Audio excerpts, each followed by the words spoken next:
So hello dear students, स्वागत है आप सभी का हमारे यूट्यूब चैनल में। और स्टूडेंट्स, आज हम एमएससी फर्स्ट सेमेस्टर का जो आपका पेपर नंबर 103 है, ठीक है, फर्स्ट सेमेस्टर का जो CHE 103 है, यूनिट थर्ड है, इसके बारे में हम आज बात करेंगे। और इसमें जो आपका इलेक्ट्रोकेमिकल सेल है, इसमें सबसे पहला टॉपिक है इलेक्ट्रोकेमिकल सेल, तो वो आज बात करेंगे। फिजिकल केमिस्ट्री का टॉपिक है ये इलेक्ट्रोकेमिकल सेल। आगे हम इसमें और जो सिलेबस उसको डिस्कस करेंगे।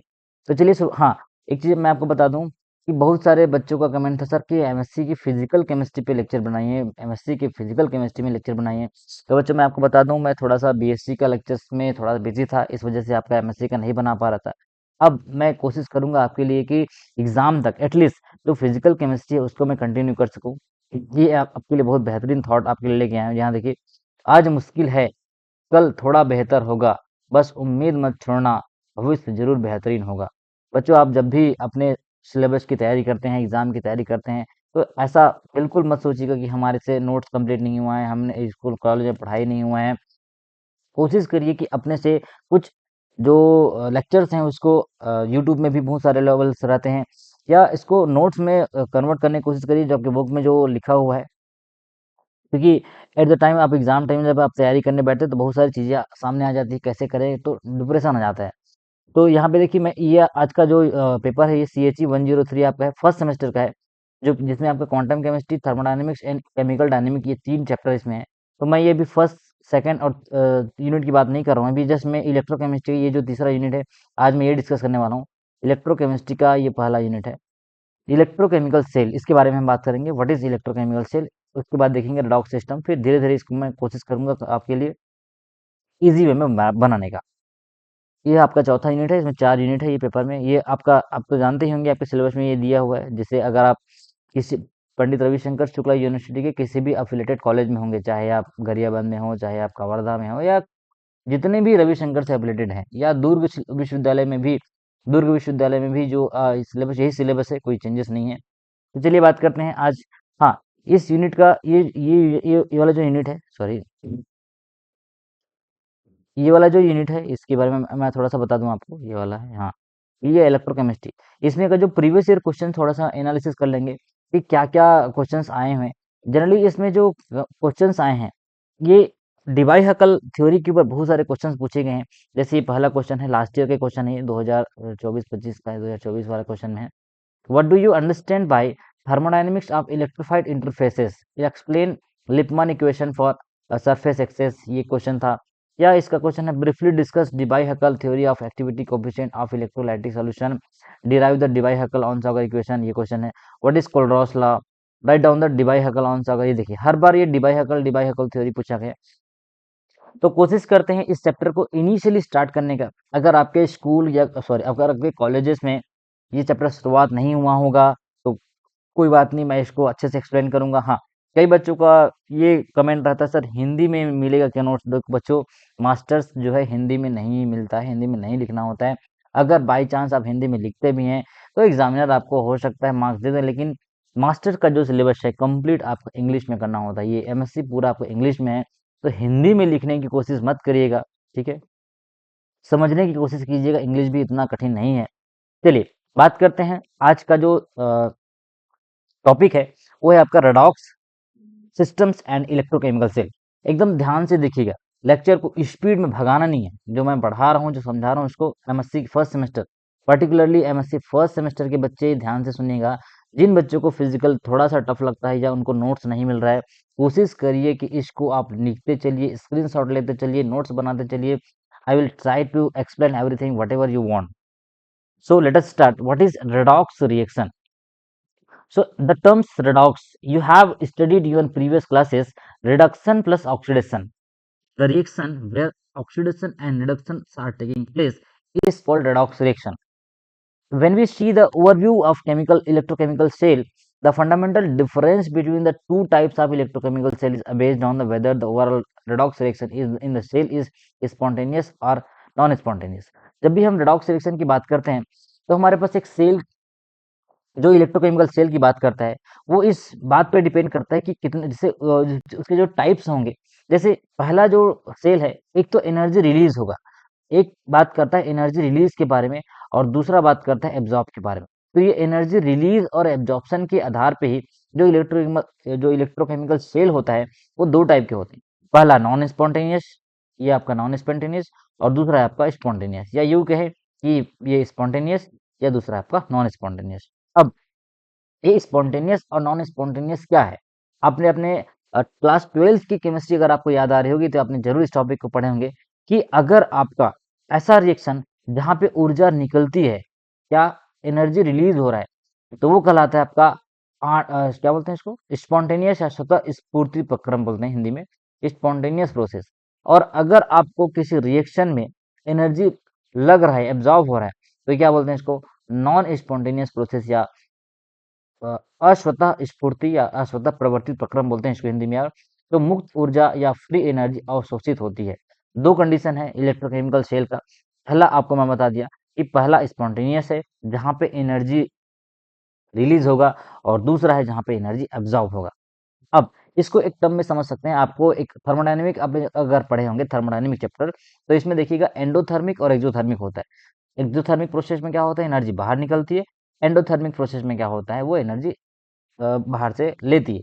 तो इलेक्ट्रोकेमिकल जब टर्म्स हम पढ़ते हैं तो यहाँ पे एक्सोथर्मिक और एंडोथर्मिक ना हो, क्या हो जाता है, ये स्पॉन्टेनियस और नॉन स्पॉन्टेनियस दो प्रोसेस हो जाता है, इसका नाम है।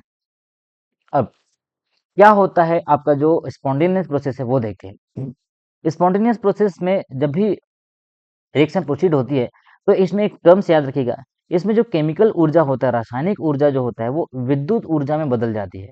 I am giving you the both medium Hindi and English, so don't worry कि मीडियम का प्रॉब्लम है। और जो केमिकल ऊर्जा होती है, जो केमिकल एनर्जी होती है, वो इलेक्ट्रिकल एनर्जी में कन्वर्ट होता है। अब इसका एग्जाम्पल क्या है, एग्जाम्पल है वोल्टेइक सेल। शायद आपने इसको पढ़े होंगे, नहीं भी पढ़े होंगे तो कोई प्रॉब्लम नहीं, मैं आपको समझा रहा हूँ। वोल्टेइक सेल क्या होता है, एनर्जी जो है रिलीज होता है, एनर्जी रिलीज होता है स्पॉन्टेनियस रिडॉक्स रिएक्शन के थ्रू। और इसमें सिस्टम काम करता है, इसमें सराउंडिंग में सिस्टम काम करता है सराउंडिंग में। कैसे देखिए, यहाँ पे आपको दो बीकर दिख रहा होगा, अगर मैं इसको ए मानता हूँ और इसको अगर मैं बी बोलता हूँ, तो यहाँ पे देखिए ए और बी बीकर है, और दोनों बीकर में एक सेपरेट रॉड डूबा है। ये देखिए, ये आपका एनोड है और ये क्या है आपका कैथोड।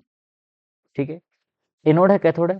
यहाँ पे इस इलेक्ट्रोलाइट में जो इमर्ज्ड है, इलेक्ट्रोलाइट में जो आपका ये जो इलेक्ट्रोड डूबा हुआ है, इसमें क्या होगा, आप रेडॉक्स रिएक्शन होगा।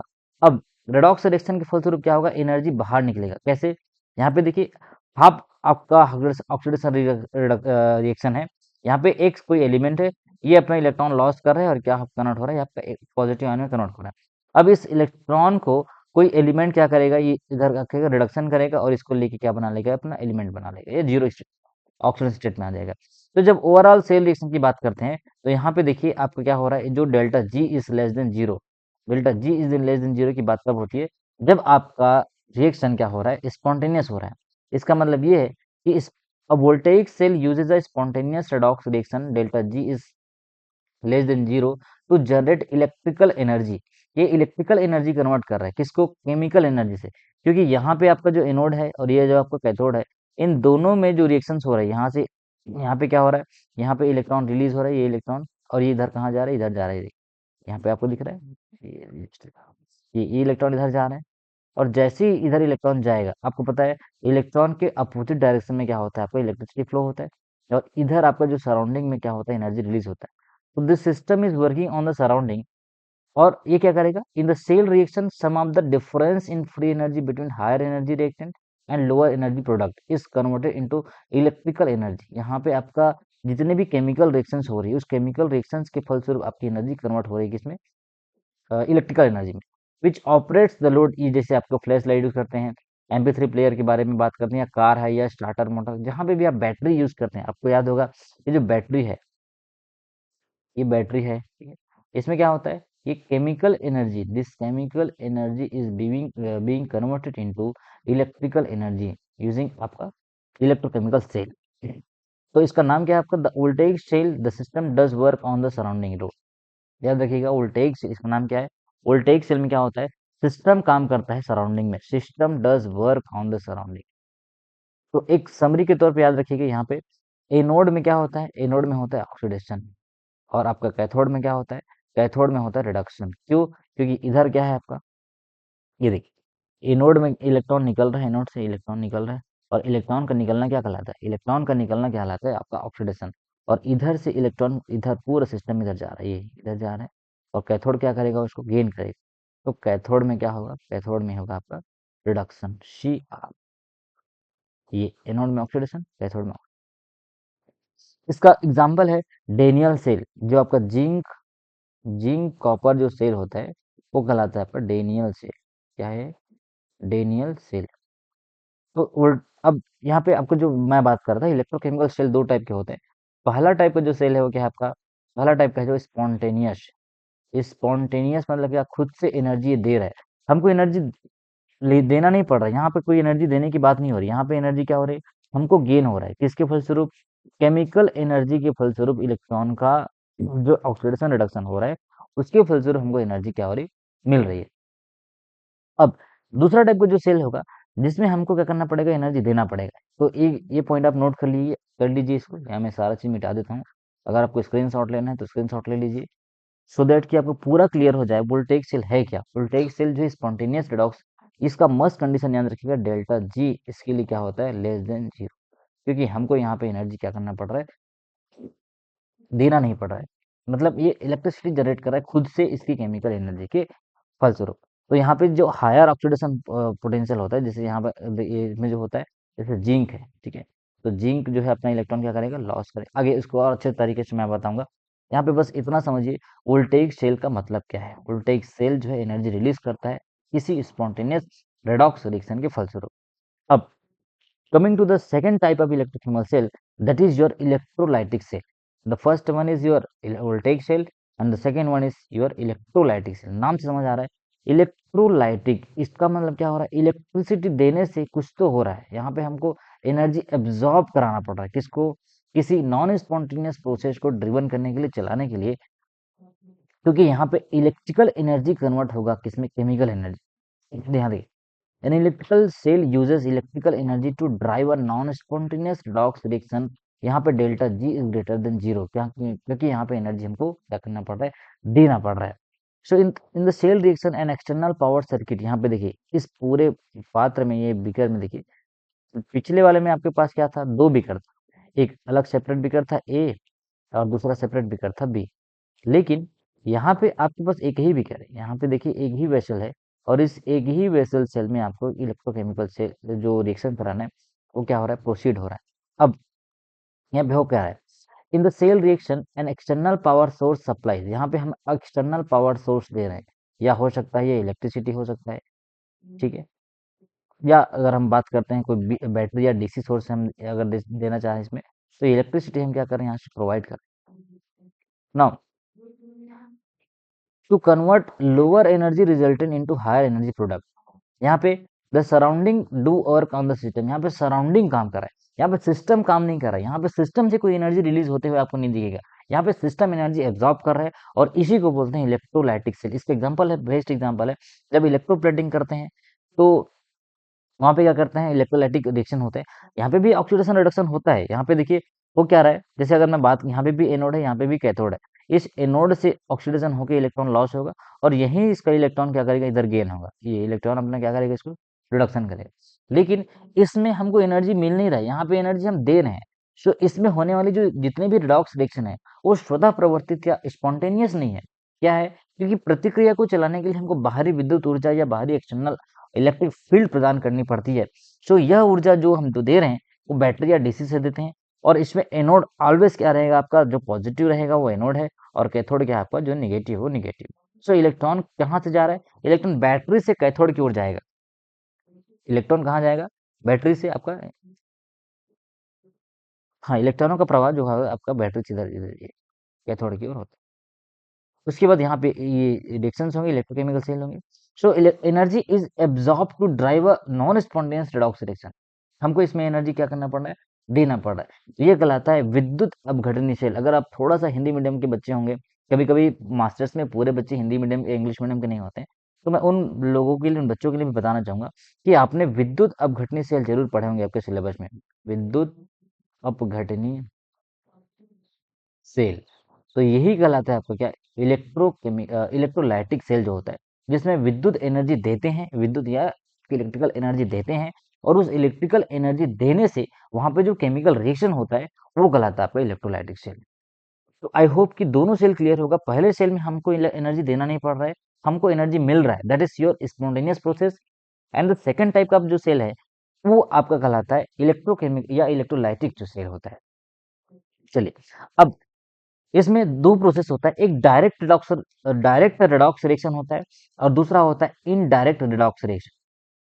क्लियर है? यहाँ पे हो क्या रहा है देखिए, अगर मैं डायरेक्ट रेडॉक्स रिएक्शन की बात करता हूँ तो इसमें क्या होगा, यहाँ पे देखिए एक क्या है अभी यहाँ पे जो जिंक रॉड है, यहाँ पे क्या है ये जो जिंक रॉड है, और इस जिंक रॉड जो है डूबा हुआ है आपका किसमें, कॉपर सल्फेट के सॉल्यूशन में। ये है आपका कॉपर सल्फेट के सॉल्यूशन में।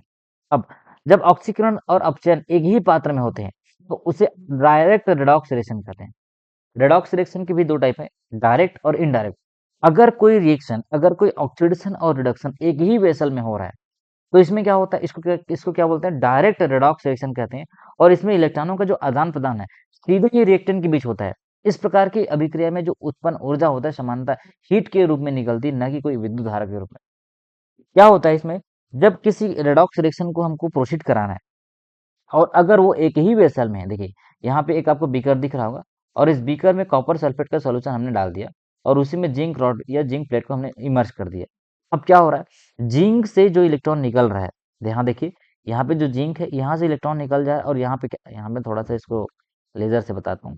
ये आपका जिंक रॉड है, और इस जिंक रॉड से दो इलेक्ट्रॉन जो निकल रहा है वो कहाँ जा रहा है, कॉपर में जा रहा है। और कॉपर सल्फेट का जो कॉपर 2+ था वो रिड्यूस होकर क्या बना रहा है, कॉपर सॉलिड बना रहा है।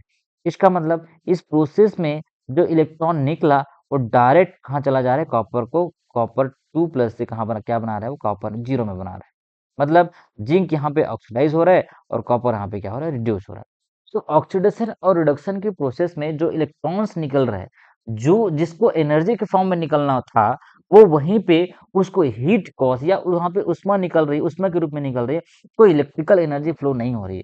तो जब भी डायरेक्ट रिडॉक्स रिएक्शन होता है हमको इसका कोई भी बेनिफिट नहीं मिलता है। क्यों? क्योंकि जो इलेक्ट्रॉन्स निकल रहा है वो यहाँ पे देखिए पूरा जाके जमा हो रहा है, और यहाँ पे कोई एनर्जी नहीं निकल रही। एनर्जी निकल भी रही तो हीट के फॉर्म में निकल रही। तो इस प्रकार की जो अभिक्रिया है उसको इलेक्ट्रिकल एनर्जी के लिए हम क्या नहीं कर सकते, यूज नहीं कर सकते। तो साइंटिस्टों ने क्या किया, ऐसा कोई प्रोसेस, यहाँ देखिए आपका जितने भी कॉपर एटम है, ये जो आपको कॉपर एटम है, ये जिंक को रिड्यूस करके यहाँ पे क्या बना रहा है, फिर से अपना एटॉमिक स्टेट में आ रहा है। तो साइंटिस्ट ने एक दिमाग लगाया कि ऐसा कोई प्रोसेस करिए जिसमें ये रेडॉक्स रिएक्शन के फलस्वरूप हमको क्या मिले, एनर्जी मिले।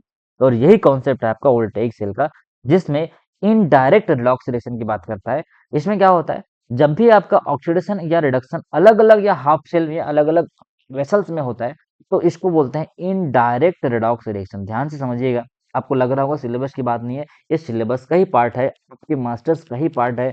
आप इसको जब समझ जाएंगे कि what is direct redox reaction, what is indirect redox reaction, तो आपको आगे नेक्स्ट इक्वेशन समझने में बहुत आसानी होगी। इसमें क्या होता है, ऑक्सीडेशन और जो रिडक्शन होते हैं वो एक दूसरे से कांटेक्ट में नहीं होते हैं, there is no any contact. ये सेपरेट बीकर में होगा, जैसे आपको ये बात कर रहा था ये वाला, ये कहलाता है आपका क्या, इनडायरेक्ट रेडॉक्स रिएक्शन। यहाँ पे क्या देखिए, इलेक्ट्रोलाइट जो है वो आपका सेपरेट ए बीकर में है, और यहाँ पे दूसरा वाला क्या है, सेपरेट बी बीकर में। So this type of cell is called indirect redox reaction.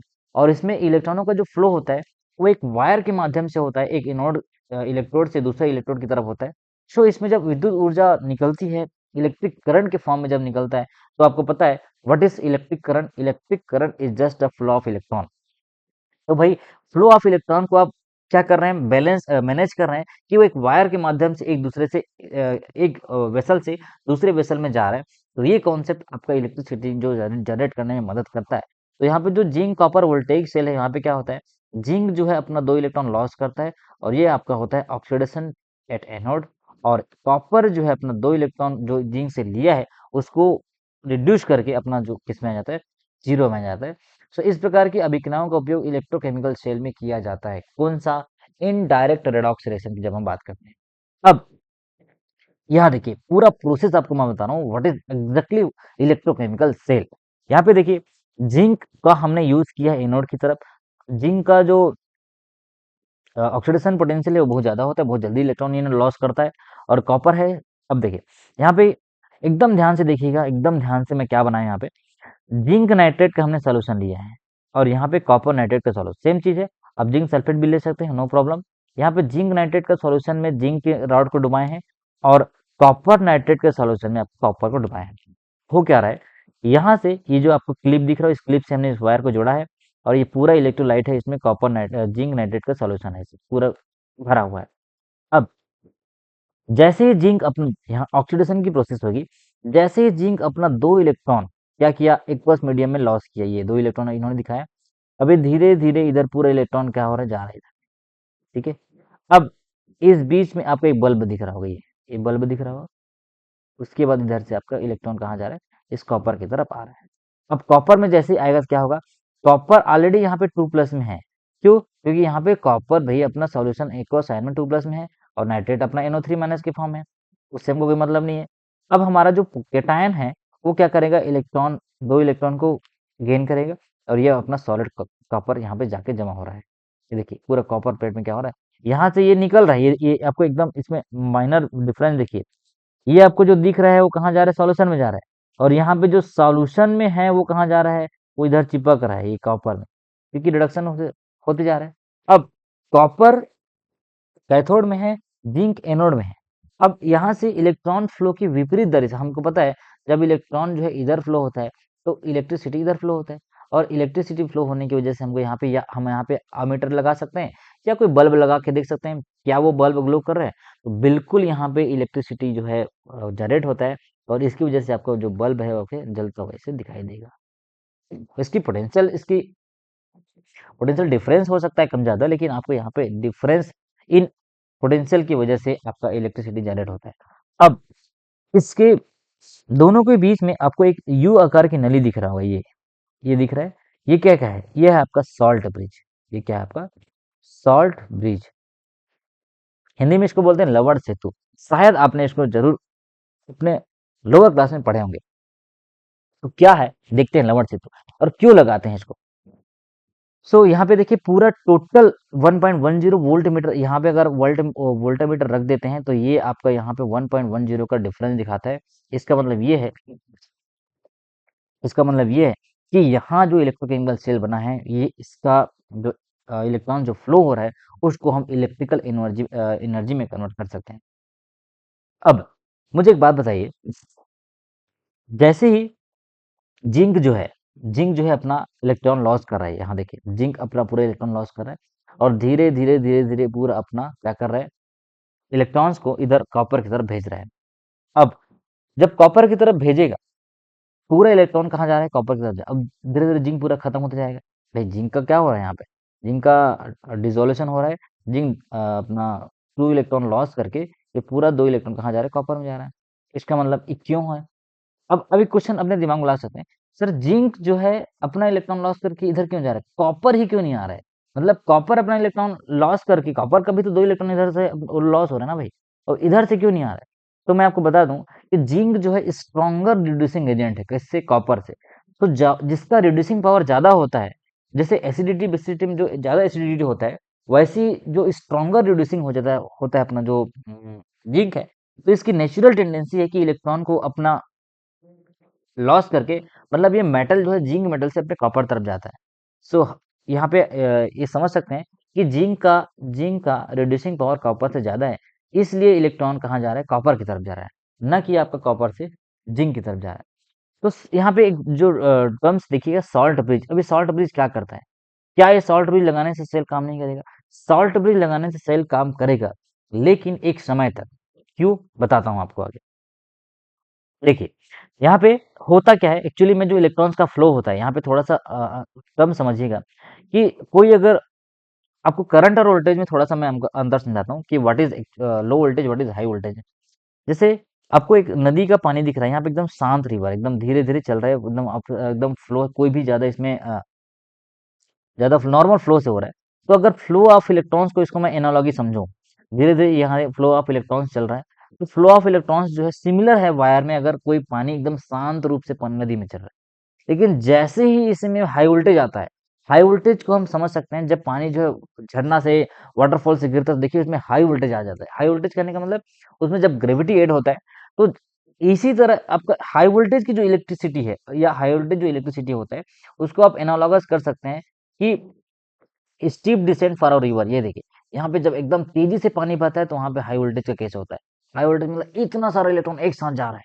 यहाँ पे लो वोल्टेज या एकदम मतलब नॉर्मल कंडीशन में क्या होता है, जो इलेक्ट्रॉन्स होते हैं वो एकदम धीरे धीरे एकदम सिमिलर या शांत रूप से आपका जो फ्लो ऑफ इलेक्ट्रॉन्स है वायर में एकदम कॉन्स्टेंट फ्लो हो रहा है। लेकिन जैसे ही उसमें हाई वोल्टेज आता है, देखना हाई वोल्टेज करंट एकदम जो है एकदम से वो फील हो जाता है बहुत वोल्टेज है यहाँ पे, इसका मतलब एकदम तेजी से वहां पे इलेक्ट्रॉन आ रहा है। तो यही केस है आपका हाई वोल्टेज, ये आपका लो वोल्टेज का केस है और ये आपका हाई वोल्टेज केस।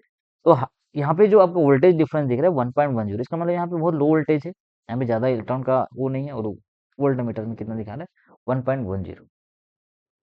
ठीक है, चलिए। अब हाई पोटेंशियल इन, अब आप यहाँ पे इसीलिए इसीलिए बात कर रहा था कि जो स्पॉन्टेनियस प्रोसेस होता है, स्पॉन्टेनियस प्रोसेस जिसको हम बात कर रहे थे, वो ऑलवेज एंड ऑलवेज क्या होता है, हाई से लो जाता है, हाई से लो। तो एक बात मैं आपको यहाँ पे बोलूंगा, लिखना है, इसको मार्क जरूर करिएगा। All the natural process is spontaneous. मतलब स्पॉन्टेनियस और क्या, खुद से होता है, स्वतः प्रक्रम है, इसमें हमको कुछ करने की जरूरत नहीं पड़ती है। जैसे अगर मैं बात करूंगा नेचुरल प्रोसेस में, ये देखिए, ये झरना जो है ऊपर से नीचे आ रहा है, कोई प्रॉब्लम नहीं है। ऊपर से नीचे लाने में आपको कोई काम करना पड़ेगा? नहीं करना पड़ेगा। स्पॉन्टेनियस होता है और इरिवर्सिबल होता है। लेकिन मैं अगर आपको बोलूं इस झरने के पानी को नीचे से ऊपर लेके जाइए, क्या ये पॉसिबल है? Is it possible to take this river water? यहाँ पे जो वाटरफॉल से जो पानी गिर रहा है, इस पानी को लो पोटेंशियल एनर्जी से हाई पोटेंशियल एनर्जी जा सकता है? नहीं जा सकता। ऑलवेज एंड ऑलवेज योर जो एनोड है वो आपका हाई पोटेंशियल एनर्जी में रहता है। इसीलिए आपको मैं एनोड से क्या होता है, आपका माइग्रेट कहाँ होता है, electron, flow of electron cathode से। तो इस पॉइंट को आप एनालॉगस कर सकते हैं किसको, ये एनोड से। एनोड कहाँ पे है, ऊपर में है, और कैथोड कहाँ पे है आपका, ये लो पोटेंशियल एनर्जी में। So always and always your flow of electrons will flow from anode to cathode. So this is the mandatory condition for your spontaneous process. तो spontaneous process में याद रखिएगा हाई वोल्टेज से कहाँ जाता है आपका, लो वोल्टेज में जाता है। ये इमेज बहुत अच्छा है आपके लिए डिपिक्शन की, समझिएगा कि ये ऊपर जो झरना के पानी है ऊपर से नीचे आ रही है, यही क्या केस है आपका, यही केस है आपका इलेक्ट्रोलाइटिक सेल के लिए। अब थोड़ा सा आपको मैं ट्रिकी चीज बताऊंगी कैसे हमको याद कर सकते हैं। सर कभी कभी हमको हमारे दिमाग में आ जाता है कि एनोड में ऑक्सीडेशन हो रहा है, कैथोड में क्या हो रहा है, तो इसको समझिएगा कि कुछ मेमोरी एड्स हैं जो आपके लिए हेल्प हो सकता है। दो तीन है, जैसे मान लीजिए अगर आपको याद करना है एनोड जो है ऑक्सीडेशन होता है, ये मैं आपको समझा रहा हूँ। दिमाग अगर आपको एग्जाम में भूल गए, ट्रिक क्या है समझिएगा। एनोड क्या है, वॉवेल है। एनोड में ए क्या है, the words anode and oxidation, और ओ क्या है आपका वॉवेल है। याद रखें, ए, ई, आई, ओ, यू, 5 वॉवेल होते हैं इंग्लिश में। तो ए कहाँ पे है, ये भी क्या है, ये भी वॉवेल है, ये भी वॉवेल है। तो याद रखिएगा, एनोड इज ऑक्सीडेशन, और यहाँ देखिए कैथोड क्या है, कैथोड इज रिडक्शन। तो यहाँ पे सी क्या है तुम्हारा, सी कॉन्सोनेंट है, और आर क्या है, कॉन्सोनेंट। तो पहला ट्रिक, अगर आपको ये ट्रिक अच्छा लगा तो कोई बात नहीं, मतलब अच्छा लगा तो ठीक है, नहीं तो दूसरी चीज देखते। पहला समझ आया कि ए, ई, आई, ओ, यू में सारा ए वाला क्या हो रहा है, वॉवेल से, और ये। अब दूसरा चीज, अल्फाबेटिकली भी अगर हम देखते हैं तो ए इन एनोड कम्स बिफोर सी, मतलब क्या, इधर ए पहले आ रहा है ना कैथोड से, और O in oxidation comes before R, इसका मतलब क्या है, ए भी पहले आ रहा है कैथोड से, और यहाँ ऑक्सीडेशन का जो ओ है वो किससे पहले आ रहा है, आर से। इसका मतलब ये भी दूसरा ट्रिक आप याद कर सकते हैं। तीसरी बात, अगर आपको look at the first syllabus and use your imagination, अगर आप एनोड को देखते हैं, एनोड को देखते हैं तो ऑक्सीडेशन होता है, और रिडक्शन को देखते हैं तो कैथोड में मतलब एनोड में क्या हो रहा है, ऑक्सीडेशन, और रिडक्शन में क्या हो रहा है, कैथोड। तो इसको एन ऑक्स, बैल से देखो, एन ऑक्स और रेड कैट होता है ना, लाल बिल्ली। तो एन ऑक्स या रेड कैट, ये आपका क्या है, ये आपका है आपका ऑक्सीडेशन, ये ऑक्स, ये ऑक्स, रेड कैट। ठीक है, इमेजिनेशन, बिल्ली को आप लाल समझते हैं। चलिए, ये तो हुआ थोड़ा सा आपका निमोनिक चीज है। चलिए, अब हो क्या रहा है एक्चुअली में, जो इलेक्ट्रिकल करंट होता है या इलेक्ट्रिकल करंट क्या है, ये फ्लो ऑफ इलेक्ट्रॉन है, फ्लो ऑफ इलेक्ट्रिकल चार्ज है। So in this figure electrons are flowing through a wire. जब एक वायर आप देखते हैं तो यहाँ पे ये चार्ज फ्लो हो रहा है, ये मेटेलिक जो चार्ज है वो क्या हो रहा है, फ्लो हो रहा है, और हायर से कहाँ जा रहा है, लोअर से जा रहा है। So always remember, zinc is getting oxidise, copper is being reduce in the case of electrochemical cell, that is called voltaic cell. चलिए, ये पूरा प्रोसेस एक बार मैं फिर से आपको दिखा दिया हूँ। ये पूरा, ये देखिए, आप कोई भी एक डायग्राम बना सकते हैं अगर आपको इलेक्ट्रोकेमिकल सेल पूछते हैं तो। जिंक में आपका एनोड है, एनोड में क्या, ये पूरा लिखा देखिए, 2 इलेक्ट्रॉन्स लॉस और जिंक में ऑक्सीडाइज। यहाँ पे देखिए कॉपर आपका क्या हो रहा है, ये पूरा ये रिडक्शन हो रहा है, और कॉपर रिडक्शन हो रहा है, जाके क्या हो रहा है, जमा हो रहा है लाइफ में। मतलब थोड़ा सा इसको इमेजिन करके देखिए कि जिंक का इलेक्ट्रॉन जा रहा है कॉपर में, कॉपर में रिडक्शन हो रहा है, रिडक्शन हो रहा है, और जो सॉल्यूशंस का जो कॉपर है वो कहाँ पे जाकर होते जा रहा है, जमा होते जा रहा है। चलिए, अब एक कॉन्सेप्ट आएगा आपका इसका। यहाँ ये सारा चीज मैं पूरा जो बोला हूँ आपको पूरा लिख दिया हूँ। वोल्टेइक सेल में क्या होता है, जिंक हाफ सेल होता है, कॉपर सेल होता है, 2 एनोड होता है, एक अब 2 इलेक्ट्रोड होता है, एक आपका एनोड है, दूसरा कैथोड है। तो जिंक नेचुरली जो है ऑक्सीडाइज होने का प्रोसेस करता है, और कॉपर जो है ऑलवेज रिडक्शन प्रोसेस में आता है, यानी गेन ऑफ इलेक्ट्रॉन करता है। तो the electrode where oxidation occur is called anode, and the electrode where reduction occurs this is called cathode. So electron always flow from anode to cathode, ये आपने जान लिया। अब व्हाट इज सॉल्ट ब्रिज, ये आपको बता चुका, बताना था मेरे को। हिंदी में इसको लिखा हूँ, कोई दिक्कत नहीं, आप देख सकते हैं। जिसको हिंदी में समझना है भाई, मीडियम कोई भी हो, आपको समझ आना चाहिए कि एक्चुअली में इलेक्ट्रोकेमिकल सेल में होता क्या है। आपको ये नहीं लगना चाहिए कि मैं हिंदी में नहीं पढ़ूंगा, इंग्लिश में नहीं पढ़ूंगा। No matter whatever language you are using, the matter is that कि आपको समझ आना चाहिए कि हो क्या रहा है। जिंक हॉप सेल इसको बोलते हैं, और आपका कॉपर हॉप सेल है। इसमें जिंक नाइट्रेट के सॉल्यूशन में जिंक डुबा रहता है, और कॉपर नाइट्रेट के सॉल्यूशन में कॉपर डुबा रहता है। ये सारा चीज मैं आपको बता दिया। अब एक सॉल्ट ब्रिज की बात करते हैं। सॉल्ट ब्रिज क्या है, जो आपको बता रहा था।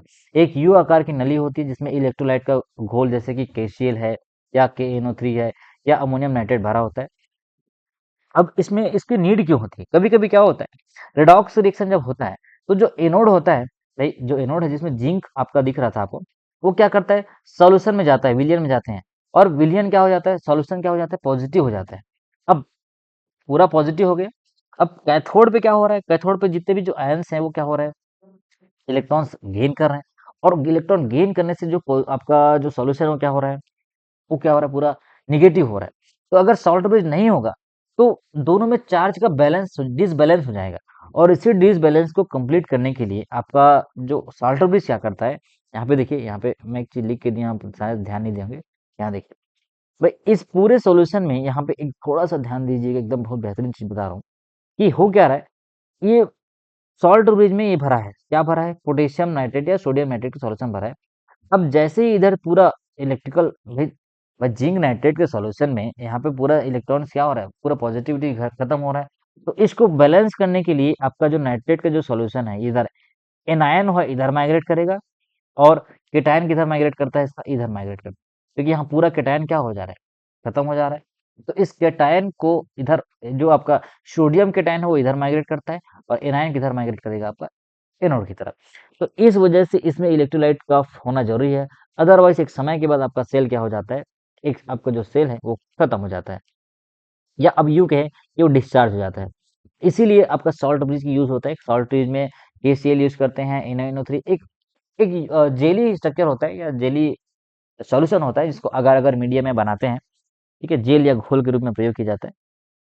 तो ये होता है चार्ज बैलेंस के लिए यूज करते हैं सॉल्ट ब्रिज, याद रखिएगा। जैसे मान लीजिए अगर सॉल्ट ब्रिज नहीं होता है तो सेल जो जल्दी काम करना बंद कर देगा, ये यहाँ पे लिखा है देखिए, यदि सॉल्ट ब्रिज ना हो तो सेल जल्दी ही काम करना बंद कर देगा, और सॉल्ट ब्रिज के कारण रेडॉक्स रिएक्शन लगातार चलती रहती है, विद्युत धारा प्राप्त होती रहती है। जैसे उसको लगा कि इधर कम है, फिर से माइग्रेट करना शुरू कर देगा, और अगर उसको लगा कि एनोड की तरफ कम हो गया उसका जो निगेटिविटी आयन है, तो वो क्या करेगा, एनोड की तरफ माइग्रेट करना शुरू कर देगा। ये यहाँ पे जो क्या लिखा है, कैथोड पर जो है M2+ आयन इलेक्ट्रॉन ग्रहण करने पर धातु बन जा रहे हैं, तो वो क्या हो जा रहा है, सोल्यूशन आपका पूरा निगेटिव हो जा रहा है, पूरा निगेटिव निगेटिव बच रहेगा ना। तो उस निगेटिव को पॉजिटिव करने के लिए क्या करेगा वो, आपका जो सोडियम का जो पॉजिटिव आयन है वो क्या किधर माइग्रेट करेगा, आपका कैथोड की तरफ माइग्रेट करेगा। तो इस बात में ध्यान रखिएगा। चलिए, अब अगर हम थोड़ा सा स्पॉन्टेनिटी कंडीशन को एक समरी के तौर पे देखें, तो याद रखना, अगर डेल्टा जी निगेटिव है, ध्यान से समझिएगा, डेल्टा जी निगेटिव है और डेल्टा ई पॉजिटिव है, तभी आपका प्रोसेस स्पॉन्टेनियस होगा। डेल्टा जी निगेटिव और ई पॉजिटिव केस याद रखना। आपको उसमें पूछ सकते हैं, ऑब्जेक्टिव क्वेश्चन में पूछ सकते हैं कि अगर डेल्टा जी जीरो है और आपका ई भी जीरो है, तो आपका कंडीशन क्या है, इक्विलिब्रियम कंडीशन में कोई भी प्रोसेस नहीं हो रही। लेकिन यहाँ पे डेल्टा जी अगर पॉजिटिव हुआ, डेल्टा जी अगर पॉजिटिव हुआ और ई आपका नेगेटिव है, तो नॉन स्पॉन्टेनियस प्रोसेस, इसको नॉन स्पॉन्टेनियस क्या करना पड़ता है, हमको एनर्जी देना पड़ता है। पॉजिटिव एनर्जी है, मतलब डेल्टा जी की वैल्यू पॉजिटिव, इसका मतलब क्या है, हमको सराउंडिंग से एनर्जी देना पड़ेगा सिस्टम में। तो ये केस है आपका ये। अब इसके बाद आपका नेक्स्ट टॉपिक है नस्ट इक्वेशन। आपने अभी तक आपने क्या देख लिया, नस्ट इक्वेशन को बाद में देखेंगे, अभी थोड़ा वीडियो लंबा हो जाएगा शायद। तो अभी आपने इलेक्ट्रोकेमिकल सेल समझा। इलेक्ट्रोकेमिकल सेल में आपको पूरा एक चीज ये क्लियर हो गया कि what is actually how it works. Electrochemical cell में होता क्या है, जितने भी टाइप के इलेक्ट्रोकेमिकल सेल, अब इसमें अलग अलग मेटल यूज कर सकते हैं, जिंक कॉपर सेल है, या जो ऑक्सीडेशन पोटेंशियल रिडक्शन पोटेंशियल में डिफरेंस आता है, ठीक है। ये आपने लोअर क्लास में पढ़े जरूर होंगे, ये आप एकदम अच्छे से नोट्स बना लीजिए। उसके बाद ये बेसिक है इलेक्ट्रोकेमिस्ट्री का, यहीं से आपका सारा चीज ओरिजिन होगा। यहीं से आप डिवाई हैकोलॉन्स अगर पढ़ेंगे, यहीं से आप इलेक्ट्रिफाइड इंटरफेस पढ़ेंगे। तो ये जो आपका सिलेबस, मैं थोड़ा सा एक बार आपका सिलेबस भी ओवरव्यू करा देता हूँ, ये वाला। जी, ये देखिए, अगर इस इलेक्ट्रोकेमिस्ट्री का जो पहला टॉपिक आपने समझ गया कि ये इलेक्ट्रोकेमिकल सेल क्या है, समझ आया आपको कि कैसे सेल काम करता है, what is voltaic cell, what is non voltaic cell, जिसको आप बोलते हो डेनियल सेल, ये गैल्वेनिक सेल जो होता है। अब इसी बात को आगे बढ़ाएगा, रेडॉक्स सिस्टम है, नस्ट इक्वेशन है, फिर ये देखेंगे इलेक्ट्रोलाइटिक कंडक्टेंस या कोलरॉस लॉ पढ़ेंगे, इट्स एप्लीकेशन है, ये बहुत बार बार आपको बोर हूँ, डिवाई हैकोलॉन्स अगर, ट्रीटमेंट एंड इट्स एक्सटेंशन। फिर इसमें हम देखेंगे आयन सॉल्वेंट इंटरेक्शन। तो बेसिक्स अगर आपको समझ आ गया कि इलेक्ट्रोकेमिस्ट्री में हो क्या रहा है, इलेक्ट्रिसिटी देने से एक तो केमिकल एनर्जी इलेक्ट्रिकल एनर्जी में हो रहा है, या इलेक्ट्रिसिटी को हमने दो बस एनर्जी के फॉर्म चेंज कर रहे हैं, ठीक है। इसमें देखेंगे लिपमन इक्वेशन, ये बहुत बार आया है, surface excess methods of determination.